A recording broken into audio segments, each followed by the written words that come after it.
This is how to checkmate your opponent with only a bishop and a knight. So to start off, we need to get the opponent's king to the side of the board. Doesn't matter which side, just get him to the side of the board. So there's no method to this, so we're just going to move our king and slowly push him there. So he's going there willingly, seemingly, at the moment. I'm just going to move here. Yeah, that's fine. Never mind this. There we go. Take away that square. There we go. So we're getting in there eventually, right? Right, okay. Now he's on the side of the board, okay? The bishop is on this, is taking away this square. We're going to force the king to this side of the board, to this corner. Now, you'll notice that the bot has moved the king to the light squared corner, because on the light squared corner, the bishop cannot deliver checkmate, because the bishop delivers checkmate in this. We need the king in one of these two corners to checkmate it. So the bot, being a pretty good bot, has moved to the opposite side because it knows it can't be checkmated there. And this is where the technique now comes in. In order to start the technique, we need the knight on this square. So to get there, what's the fastest way? Probably here, here and there. Okay? So he's just going to move, just going to stay in that corner because he knows if he moves anywhere towards that corner, that's where we want it. So we're right here. Perfect, okay? This square is taken. The king has to stay on the side of the board, but we don't want him to move back towards the light squared corner.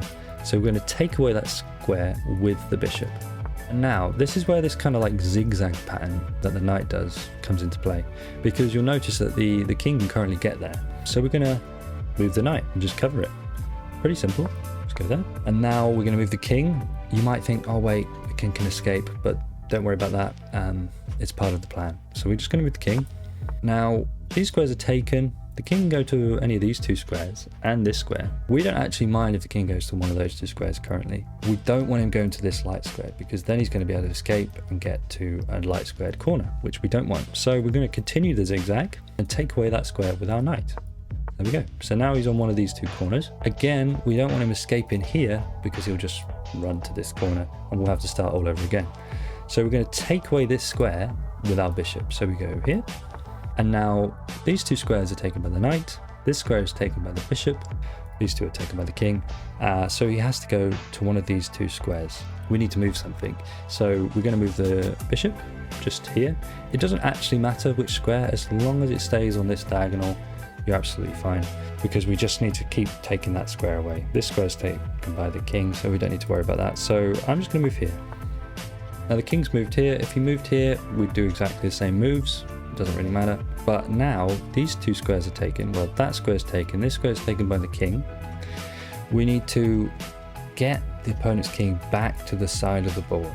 So we're going to do that by taking away these two squares with our bishop. So we go there. And now we don't want the king back on this square, so we're going to move the king. And now we're just going to play a waiting move, because the king cannot go to any of these squares because it's covered by the knight, the king, and the bishop.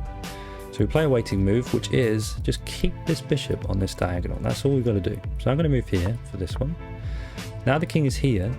He has to stay on the side of the board, but we want him in this corner, so we're going to take away this square with our bishop. And now this is pretty much where we left off in the corner, so we're going to do the zigzag again. So we're going to stop the king from going to that square with our knight. And now we're going to check the king and force him close to this corner, because he can't go there. These squares are covered by the king. So we continue to zigzag. Now we're just going to protect our knight with the king. You can't really do it with, I mean, you probably could, but I always prefer just doing this because it gets the king close to the position we need him in. So we don't want the king to escape here. So we're just going to go there. And now, okay, so you can do this a couple of ways, but what I recommend is just move your knight here. When the king goes here, just move your bishop to cover this square. So we're going to go here. You'll notice that currently the king could go to one of these two squares. We want him in this corner, remember? So we're going to take away that square with our bishop.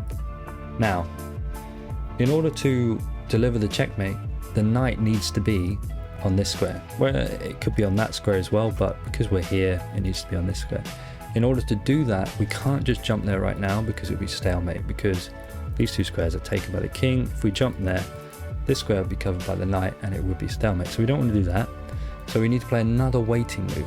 And the waiting move can be any move as long as the bishop stays on this diagonal. When I say any move, it can be any bishop move. So I'm going to just move here. So now when we jump in with the knight, it's going to be check and not stalemate. So we're going to do that.